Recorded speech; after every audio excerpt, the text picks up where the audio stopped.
Hello everyone, myself Vivek Kumar Srivastava and welcome to my YouTube channel Mathomania। आज मैं आप लोगों के सामने एक कॉन्सेप्ट लेकर के आया हूँ कि क्या हमारी दुनिया बेरंग है? Is everything around us colourless? तो मैं एक्चुअली अगर कहूँ तो यूनिवर्स जो होता है, हमारा यूनिवर्स जो है, उसका खुद का कोई कलर नहीं है, खुद का कोई रंग नहीं है। तो फिर बात ये है कि अगर उस हमारे यूनिवर्स का खुद का कोई रंग नहीं है तो हमारी आसपास की चीजें जो हैं वो इतनी कलरफुल, इतनी रंगीन दिखती हैं, वैसा क्यों है? तो एक छोटा सा मैं एग्जांपल देता हूँ इसके लिए। तो स्काई का कलर क्या है हमारा? ब्लू। तो एक्चुअली देखा जाए तो स्काई जो है वो भी कलरलेस है। तो फिर ब्लू क्यों दिखता है? तो होता है ऐसा है कि हमारे एटमॉस्फेयर में वाटर वेपर्स प्रेजेंट है, ठीक है। और वो जो वाटर वेपर्स है वो एक प्रिज्म की तरह काम करते हैं। अब प्रिज्म काम कैसे करता है? तो प्रिज्म के ऊपर जब भी व्हाइट लाइट पड़ता है तो वो उसको 7 रंगों में बिखेर देता है, ठीक है। वो 7 रंग कौन कौन से हैं? That is violet, indigo, blue, green, yellow, orange, red, जिनको हम लोग विबग्योर कहते हैं। और इन्हीं 7 रंगों से मिलकर वाइट रंग बनता है, ठीक है। तो सूरज से जो रोशनी निकलती है वो वाइट रंग की होती है।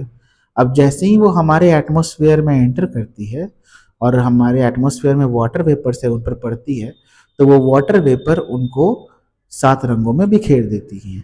उसमें से जो ब्लू कलर है वो बहुत छोटे वेवलेंथ का होता है और वो बहुत ज़्यादा फैलता है। इसके कारण जो स्काई है हमें ब्लू दिखाई देती है, ठीक है। ओके।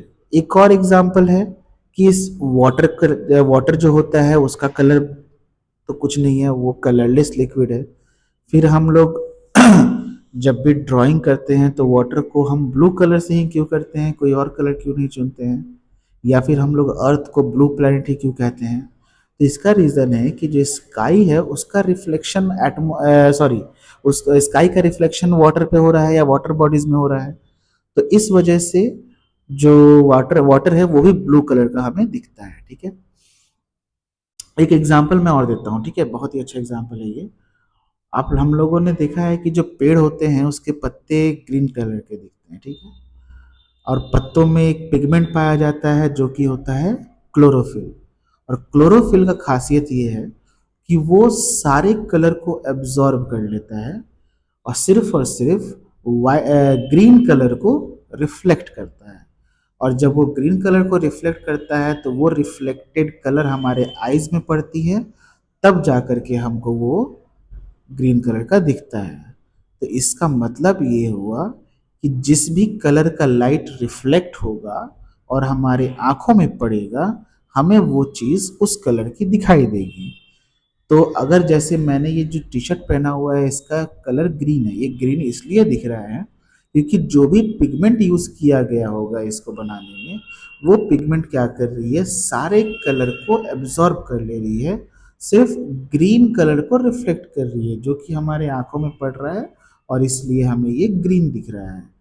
तो अगर हम ऐसा, तो ये जो कॉन्सेप्ट है कि हमें हमारी दुनिया जो है वो कलरलेस तो है बट इतनी रंग बिरंगी क्यों दिखती है, तो वो इस वजह से कि जिस भी चीज़ों में जो भी तरह की पिगमेंट यूज़ की गई है वो बाकी सारे रंगों को एब्जॉर्ब करके सिर्फ एक पर्टिकुलर कलर को रिफ्लेक्ट कर रहा है जो हमारे आंखों में पड़ रही है, इसलिए हमें वो उस कलर का दिखाई दे रहा है।